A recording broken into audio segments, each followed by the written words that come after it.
एक लड़की से। जब भी वो लड़की रोज स्कूल जाती थी, उसके क्लासमेट्स उसे परेशान करते थे, उसे बुली करते थे, लेकिन वो कभी हिम्मत नहीं जुटा पाती थी कि उनके खिलाफ खड़ी हो सके। कोई उस पर कचरा फेंकता था और कुछ तो उसके सिर पर जूते तक फेंक देते थे। ये सब देखकर एक सीनियर स्टूडेंट से रहा नहीं गया। वो तुरंत आगे बढ़ा और उन बदतमीज बच्चों को रोकने की कोशिश की। मॉर्निंग मीटिंग के बाद वो जल्दी से उस लड़की के पास गया और पूछा कि क्या उसे मदद चाहिए, लेकिन अगले ही पल लड़की डर गई और पीछे हट गई। सीनियर भी एक पल के लिए घबरा गया और वहीं खड़ा रह गया। वो कुछ समझा पाता उससे पहले ही लड़की जोर से चीखने लगी और पागलों की तरह वहां से भाग गई। बाकी क्लासमेट्स ये सब चुपचाप देखते रहे, जैसे ये सब उनके लिए बिल्कुल आम बात हो। जल्दी ही मॉर्निंग मीटिंग में जो हुआ था वो पूरे कैंपस में फैल गया। दयालु सीनियर क्योजुमी को सिर्फ एक लड़की की मदद करने की वजह से एक गंदा सा निकनेम दे दिया गया। क्लासमेट्स ने क्योजुमी को बताया कि उस लड़की का नाम हारी कुरामोटो है और वो शायद मानसिक रूप से ठीक नहीं है। उन्होंने ये भी कहा कि जो भी उससे जुड़ता है उसका अंजाम अच्छा नहीं होता। पूरी क्लास ही नहीं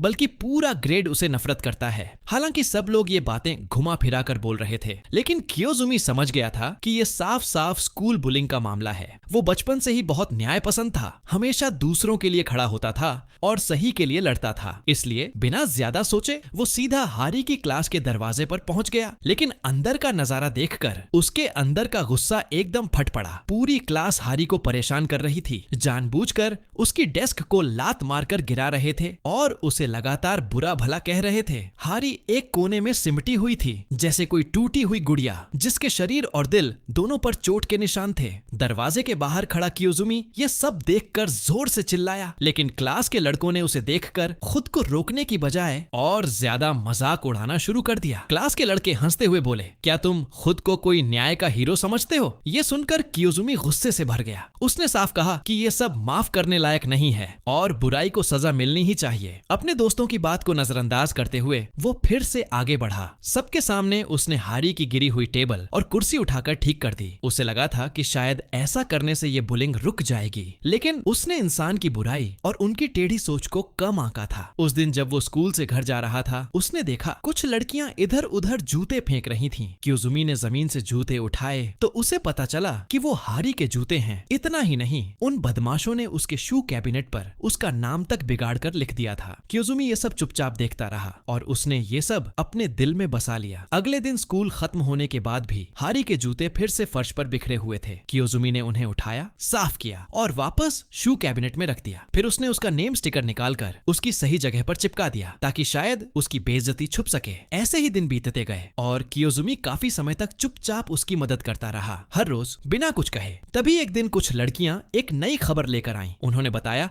कि जब वो स्कूल से निकल रही थीं, तो कुछ जूनियर लड़कों ने उन्हें रोक लिया था और उन्हें वॉशरूम जाने नहीं दिया। ऐसा लग रहा था जैसे वो अंदर किसी को परेशान कर रहे हों। ये सुनते ही क्योजुमी को अंदाजा हो गया कि अंदर शायद हारी ही होगी। वो बिना वक्त गवाए भागता हुआ स्कूल के अंदर गया और सीधा लड़कियों के वॉशरूम की तरफ पहुंचा। अंदर जाकर उसने देखा उसका शक सही था। हारी एक कोने में बैठी थी, ठंड से कांप रही थी। क्योजुमी जल्दी से उसके पास गया और उससे चाबी देने को कहा, लेकिन हारी बस उसे खाली नजरों से देखती रही, कुछ बोली ही नहीं। शायद उसे खुद भी यकीन नहीं हो रहा था कि इस वक्त कोई उसकी मदद के लिए आएगा। क्योजुमी ने धीरे से पूछा, ठंड लग रही है ना? बहुत ठंड है, घर नहीं जाना तुम्हें? हारी थोड़ी हिचकिचाई और फिर धीरे से माफी मांगने लगी। तभी क्योजुमी को समझ आया कि उस दिन उसने जानबूझकर उस पर चिल्लाया नहीं था, बल्कि उसे लगा था कि क्योजुमी भी बाकी लोगों जैसा ही परेशान करने वाला बुली है। इसलिए डर और कमजोरी में वो खुद को बचाने के लिए चीखने लगती थी। कई दिनों से जो गलतफहमी थी वो इस ठंडी रात में आखिर खत्म हो गई। अब क्योजुमी समझ गया था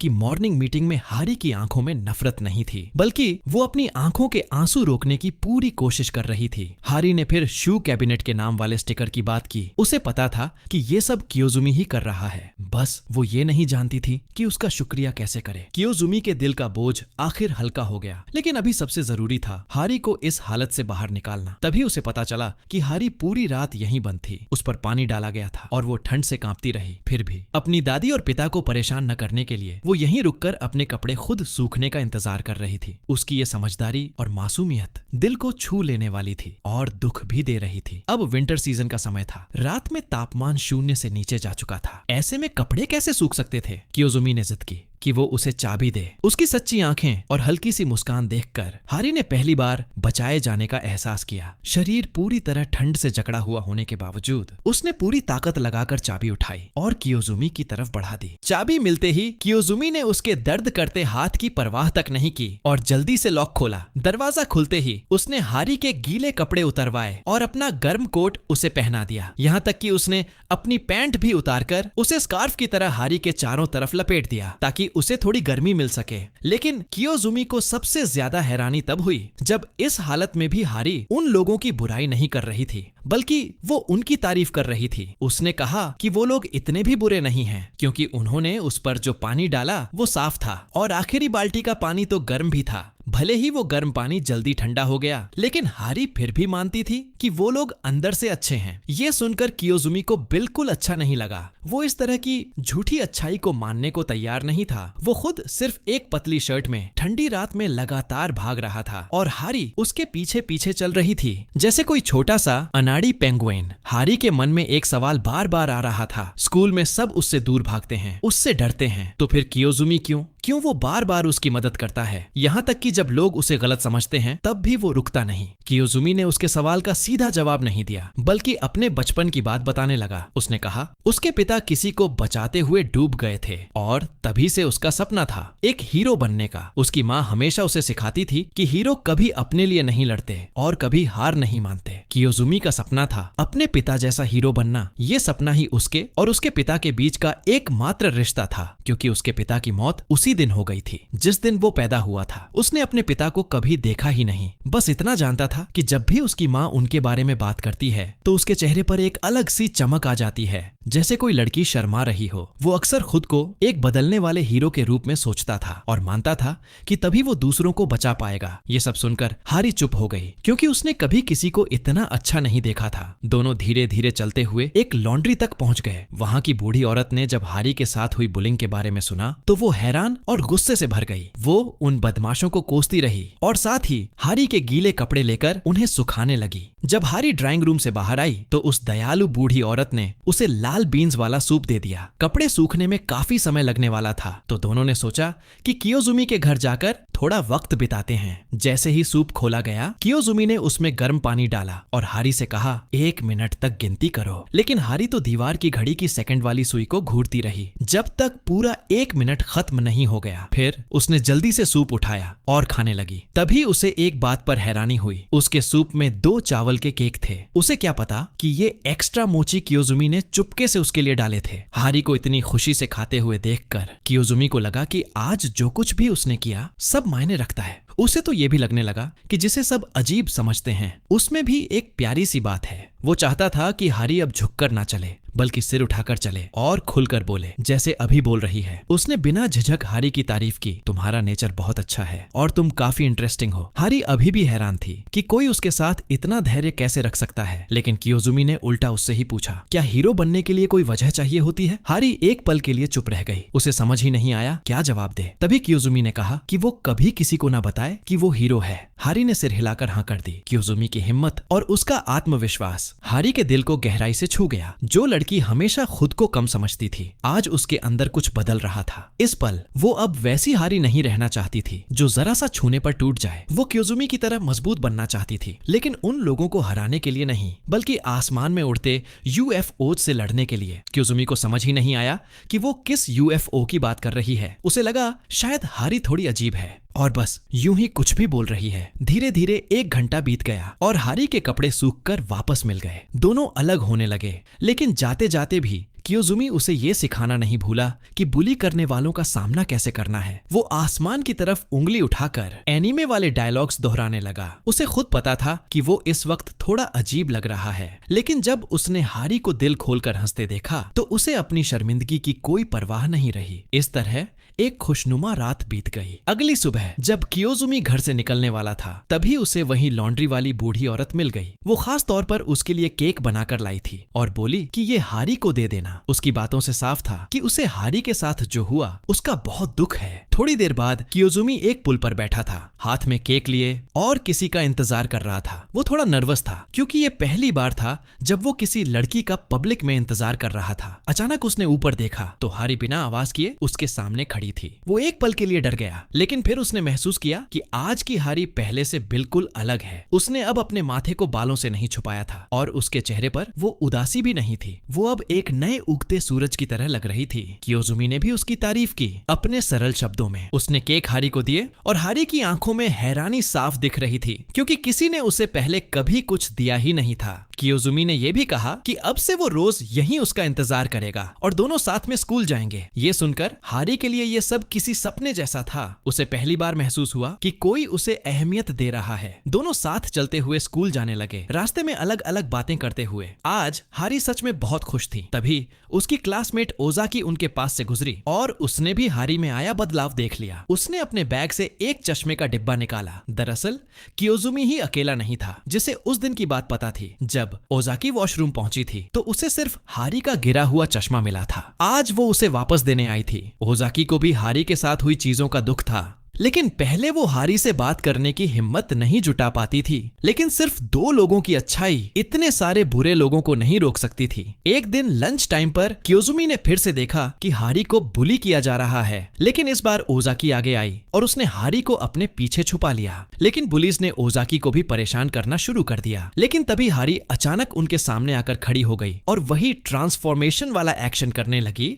जो कियोजुमी ने उसे सिखाया था। उसने जोर से कहा, मुझे परेशान करना है तो करो, लेकिन मेरे दोस्तों को नहीं। ये देखकर एक लड़के ने गुस्से में एक डिब्बा उठाया और हारी की तरफ फेंक दिया, लेकिन कियोजुमी ने तुरंत बीच में आकर उसे रोक लिया और हारी को चोट लगने से बचा लिया। टीचर भी आ गए, लेकिन हमेशा की तरह देर से। अब बात पेरेंट्स तक पहुंचाने की होने लगी, लेकिन हारी नहीं चाहती थी कि उसके पिता को ये सब पता चले और उसकी वजह काफी अजीब थी। वो कहती थी कि उसे कभी सच में चोट नहीं लगी क्योंकि वो लोग उसे खून तक नहीं निकाल पाए। हारी हमेशा यही चाहती थी कि सब कुछ शांति से रहे। कियोजुमी उसे देखता रहा, इतनी अच्छी, लेकिन कहीं ना कहीं डरपोक भी। उसे समझ नहीं आ रहा था कि उसे कैसे समझाए, लेकिन उसके दिल में हारी को बचाने की भावना और तेज होती जा रही थी। अब वो रोज उसी रास्ते पर उसका इंतजार करता और दोनों साथ में स्कूल आते जाते। धीरे धीरे दोनों के बीच दूरी कम होने लगी और हारी के माथे पर गिरते बाल जैसे उसके दिल का अंधेरा धीरे धीरे हटने लगा। लेकिन एक दिन कियोजुमी की नजर हारी की कलाई पर पड़ी। वहां एक गहरा निशान था। क्या उसे फिर से बुली किया गया था? ये जानने के लिए वो अपने दोस्तों के साथ एक छोटा सा एक्सपेरिमेंट करता है,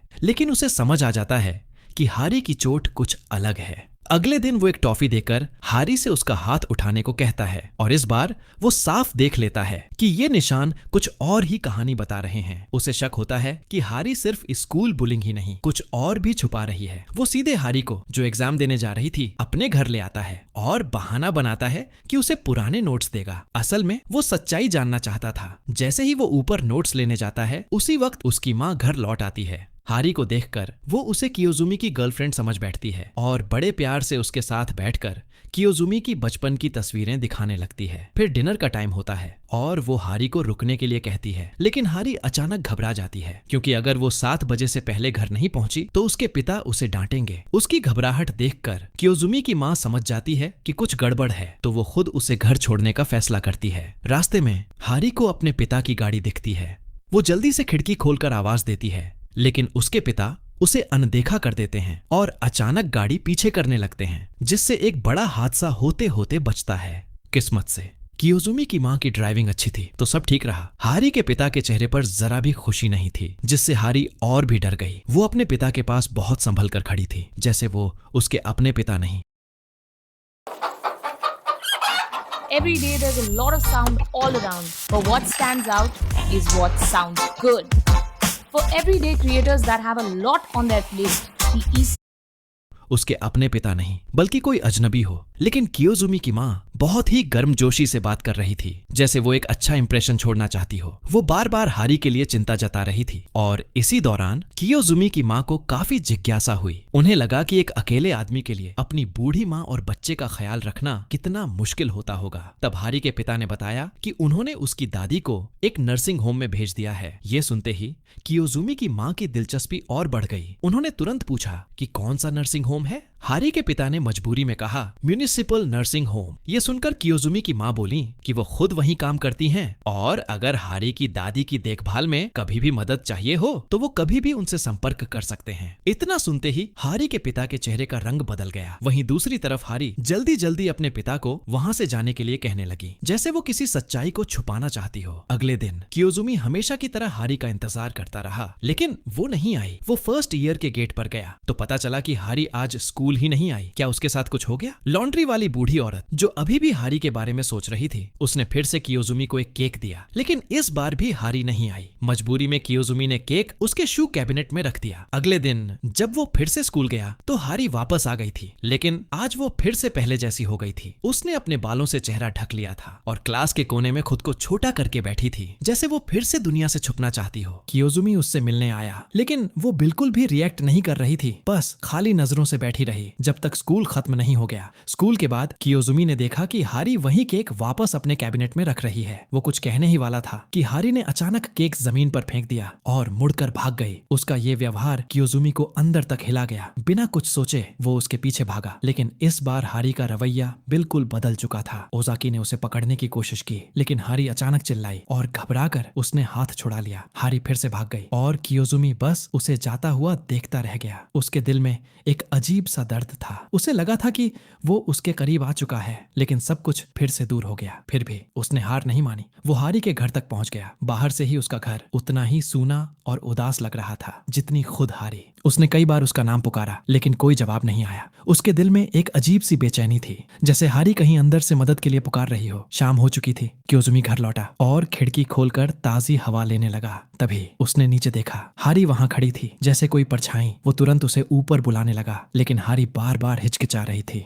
उसने एक अजीब सी शर्त रखी, लाइट मत जलाना, नहीं तो मैं नहीं आऊंगी। कियोजुमी बहुत परेशान था, फिर भी उसने तुरंत मान लिया। हारी ने धीरे से कहा, खतरा करीब आ रहा है, तुम्हें अपने परिवार को लेकर तुरंत यहाँ से दूर चले जाना चाहिए, क्योंकि यूएफओ हमला करने वाला है। कियोजुमी उसकी बातों से सुलझ गया, लेकिन इस बार उसे कुछ समझ आने लगा। उसे एहसास हुआ कि हारी जिस यूएफओ की बात कर रही है वो असल में उसका पिता है, और जिससे वो लड़ना चाहती थी वो भी उसका अपना पिता ही है। कियोजुमी सच्चाई जानना चाहता था, चेहरे पर पड़े निशान देखे वो यकीन नहीं कर पा रहा था। धीरे धीरे आगे बढ़कर उसने उसका हुड हटाया और उसके सामने एक डरावना सच था। चेहरे पर गहरे जख्म। अब समझ आया कि उसे स्कूल की बुलिंग से फर्क क्यों नहीं पड़ता था, क्योंकि उसके अपने घर में जो हो रहा था उसके सामने ये कुछ भी नहीं था। अब जब सच सामने आ चुका था, हारी ने छुपाना बंद कर दिया। उसने बताया कि उसके पिता ने उसकी दादी को मार डाला और लाश को झील में फेंक दिया। हारी ने यह सब अपनी आंखों से देखा था, लेकिन वो कुछ कर नहीं पाई। उसका पिता इतना खतरनाक था कि उसने खुद को डूबता हुआ दिखाकर हारी को बुलाया, और जब हारी ने उसे बचाया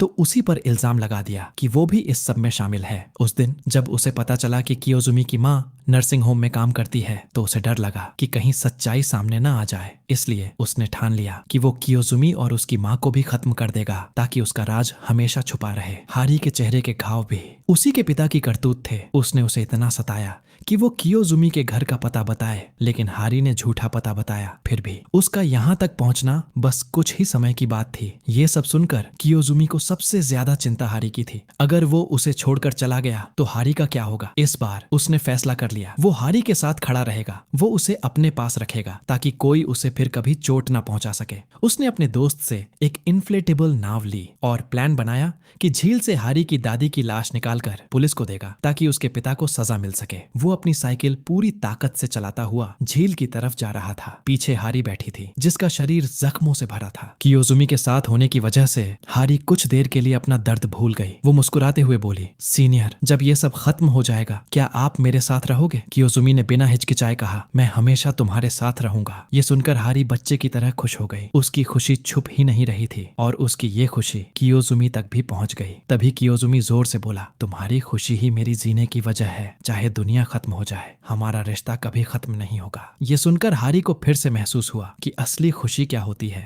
कियोजुमी नाव चलाते हुए हारी के बताए हुए सूटकेस को ढूंढ रहा था, क्योंकि अगर दादी की लाश वाला बॉक्स मिल जाता तो उनके पास सबूत होता और कातिल को सजा दिलाई जा सकती थी। थोड़ी देर बाद उनके सामने एक लाल रंग का सूटकेस दिखाया, लेकिन जैसे ही उसे उस बॉक्स में अपनी माँ की इयररिंग्स मिली। उसे सच समझ आ गया, उसकी माँ भागी नहीं थी, बल्कि उसे भी उसके पिता ने मार डाला था और उसकी लाश भी इसी झील में फेंक दी गई थी। अब मामला इतना बड़ा हो चुका था कि ये दोनों अकेले इसे संभाल नहीं सकते थे। इसीलिए कियोजुमी ने फैसला किया कि वो पुलिस को बुलाएगा। लेकिन जैसे ही वो घर के दरवाजे पर पहुंचे, उसे याद आया कि चाबी तो उसके पास है ही नहीं। और इससे भी डरावनी बात, उसके पिता की गाड़ी बाहर खड़ी थी। हारी के दिल में अचानक डर बैठ गया और तभी उसका डर सच हो गया। उसका पिता चुपके से उनके पीछे आ चुका था। उसने गोल्फ क्लब उठाया और बिना कुछ सोचे कियोजुमी पर वार कर दिया। बेचारा कियोजुमी संभल भी नहीं पाया और जमीन पर गिर पड़ा। हारी, जिसने उसे धोखा दिया था, वो भी कैसे बचती, उसे भी बुरी तरह मारा गया। एक पल में वो जगह नरक जैसी बन गई और उसका पिता जैसे कोई राक्षस हो। वो सबूत मिटाने के लिए पागल हो चुका था। वो दोनों को घसीटकर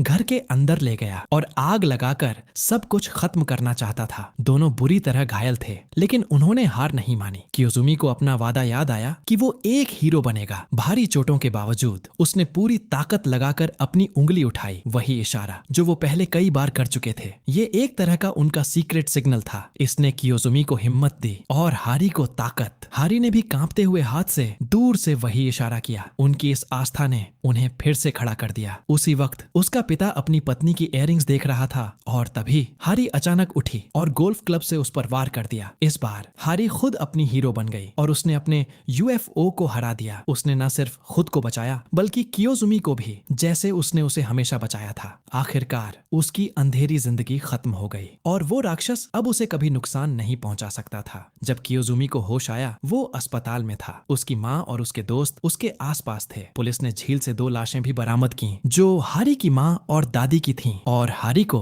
आत्मरक्षा में किया गया काम मानकर बरी कर दिया गया। इसके बाद हारी ने एक नई जिंदगी शुरू की। शहर बदला, नाम बदला और अपनी पूरी दुनिया बदल दी। कियोजुमी से वो फिर कभी नहीं मिली जब तक कि उसकी ग्रेजुएशन नहीं हो गई। 3 साल बाद दोनों फिर से मिले और इतने दर्द और दूरियों के बाद आखिरकार साथ आ गए। दोनों ने शादी की और उनकी एक प्यारी सी संतान भी हुई। लेकिन कहानी यहाँ खत्म नहीं होती। जिस दिन बच्चे का जन्म होना था, उस दिन जोरों की बारिश हो रही थी। कियोजुमी जो अस्पताल जा रहा था, रास्ते में उसने देखा एक कार पानी में गिर गई है। बिना सोचे वो लोगों को बचाने के लिए कूद गया। एक एक करके वो लोगों को बाहर निकालता गया, लेकिन आखिर में थक कर वो खुद पानी में ही डूब गया। कियोजुमी एक हीरो बनते बनते वहीं खत्म हो गया। वो मर गया उस बच्चे को देखे बिना जो उसका इंतजार कर रहा था। उधर अस्पताल में हारी ने एक बेटे को जन्म दिया, लेकिन उसका बेटा पैदा होते ही अपने पिता को खो चुका था। उसका पिता किसी को बचाते हुए डूब गया था। शायद इसलिए उस बच्चे का सपना भी वही बना, हीरो बनने का। हर बार जब वो ट्रांसफॉर्म करता तो हारी को उसमें कियोजुमी की झलक दिखाई देती। अपने उस मासूम